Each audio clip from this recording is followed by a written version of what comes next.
What's going on, guys? This is Corey from Dead Sick Airsoft, and today I'm going to go over some upgrades you should consider buying for your airsoft gun. So let's get into it. Citizens of the digital age, welcome. So, just for reference, I'm going to use my custom Mark 18 I built myself. So, you don't need to buy anything I have here. I'm just going to use my gun as reference, go through some of the pieces that I believe you should buy. So let's start. Let's start with the first thing.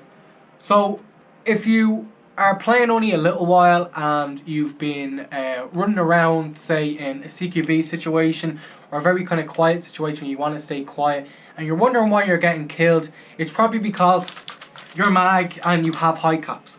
So the first thing I would definitely recommend you buy is a good set of airsoft mid caps. So these are my new Magpul P mags. These are the original, these aren't the E-Mags. I bought these off one of my good friends, Stigma. If you want to subscribe to him, I'll have his name up just here. He sold me the 7 of these 60 round mid-caps for a pretty cheap price. And considering these are the originals and you can't buy them anymore, it was a very good price. So yeah, so as you can see here, standard mid-cap, you just get your speed loader, put your BBs in, and since the BBs aren't going into a big holder here, there's nowhere for them to rattle. They can't. So if you use a few BBs, there's nowhere for them to move. They're all in one big sequence, going around, being compressed by a spring. So when you put this into your gun, there is no rattle. Now that's just a rattle from my sling mount hitting here. But if I was to hold this, it's just the rest of the pieces moving around. You wouldn't even hear that, and that wouldn't really suspect anyone when you're running around in a CQB situation. So let's move on to the second pick. So moving on to my second pick, this is my EOTech, my Mark 18. Last week in the last Wisdom Wednesdays, I spoke to newer players about buying an EOTech. That was more tailored, and I'm pretty much guessing they'd buy more of a cheaper one. If you are in the airsoft for the long run and you have been playing for a little while, and you are considering buying a red dot or some form of red dot sight, I definitely recommend you don't go any lower than €40. This one was about €85, but is a lot better than the one I showed last week. There's no real difference. The other one is just a much larger one. This is the more stubby one. For the actual way it works, this one has a much brighter light. You will find with the 556, I believe is what the other one is called, you'll find that when you go into a more of a brighter situation like outdoors, the light will be lost to the sunlight when it enters into the red dot. So it'll be very hard to see it even if it's on its highest mode.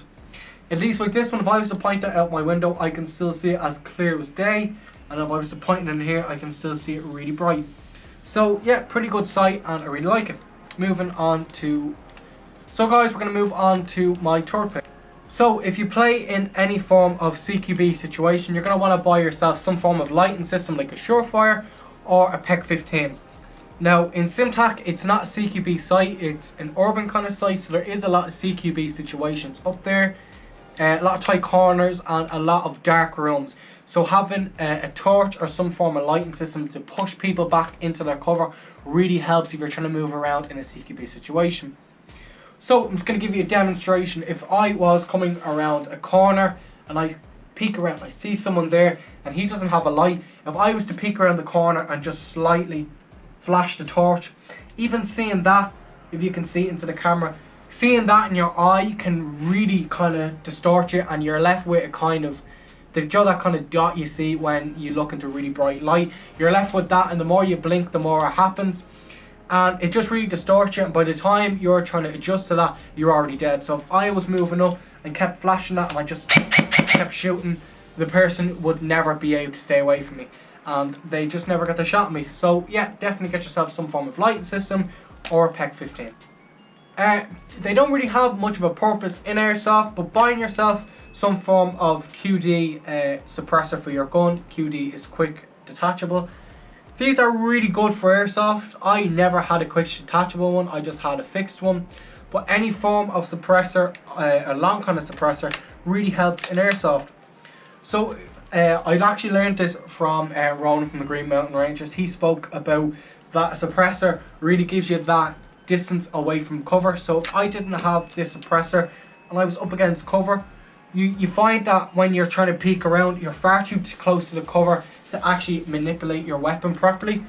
But when you have that suppressor on, it just as he said, just pushes you back that bit more, so that you don't feel choked up with your gun. You're not kind of stuck. You're really comfortable and you can really edge corners very well. So suppressor really helps with edging corners and being a lot more efficient in CQB situations. And lastly guys, we're going to move on to some form of grip. Any form of grip, an angled grip, a foregrip like I have, vertical grip, any grip is really good for airsoft. It really gives you a much better feel in your weapon. If you're holding your gun here by the mag well, there's a lot of room for the gun to move around. If you're holding it by its rail, you just don't have a lot of grip on it. But if I hold my gun at its foregrip, I can push it straight into my shoulder, and that gun just is pressed right into my shoulder, and I just can't move it. I'm trying to move it around as much as I can, guys, to show you, but I just have so much support of the weapon that it's just, these grips are just really great for keeping control of your weapon. They're also great for mounting any form of pressure switch. So you've probably seen in my videos, I just tap that there. This is a very sensitive pressure switch because I just took it one day before I put it on. I just kept pressing the button and I just kind of broke the kind of seal there. So yeah, this is a pretty good grip and they really help you. So yeah, let's just end this video. So guys, I really hope you enjoyed this video. As I said, this was kind of, it wasn't very hard to make. It was just hard to try give, you know, justifiable reasons for buying stuff like this. You kind of really only buy these realistically for just looks. So, and for just kind of, oh look at my gun, I have a grip, or I have a sight. But there is kind of a lot of practical reasons, as I said. With your suppressor, it pushes you back away from cover. A grip really gives you more support of your weapon instead of holding it here. A light system for pushing people back into their cover or trying to light up dark rooms when other people can't see. A sight for being able to actually pick people off and not have your iron sights blocking people out. And mid-caps for your gun not having BBs rattling around inside the mags. As I said, no BBs will rat around with this and there will be no noise. So really hope you enjoyed the video, guys. As I said, more Wisdom Wednesdays videos are coming soon, as you've seen from last week's video and this week's video. I definitely want to be able to show you off my new NVM 14 night vision I bought off one of my friends. So a video will be coming out about that very soon. So hope you enjoyed, guys, and talk to you later. DadSec will give you the truth. Do what you will.